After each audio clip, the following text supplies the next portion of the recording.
بسم اللہ الرحمن الرحیم نحمدہ ونصلی علی رسولہ الکریم۔ زنا سے بچنے کا ایک مجرب وظیفہ۔ اگر کوئی مرد یا عورت زنا میں مبتلا ہو اور وہ چاہتا ہے کہ میں زنا کو چھوڑ دوں، لیکن ابھی وہ اس قدر عادی ہو چکا ہے کہ وہ زنا نہیں چھوڑ سکتا، تو اس کے لیے کیا کر لے؟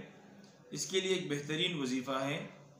وہ بندہ یا گھر میں کوئی اور بندہ اس کے لیے 11 مرتبہ درود ابراہیمی، وہ جو ہم نماز میں پڑھتے ہیں، اللہم صلی علی محمد وعلی آل محمد کما صلیت علی ابراہیم وعلی آل ابراہیم انک حمید مجید، اللہم بارک علی محمد وعلی آل محمد کما بارکت علی ابراہیم وعلی آل ابراہیم انک حمید مجید۔ اس کو 11 مرتبہ پڑھنا ہے، پھر 7 مرتبہ سورۃ النساء اس کو پڑھنا ہے، اور پھر آخر میں 11 مرتبہ درود ابراہیمی پڑھنا ہے۔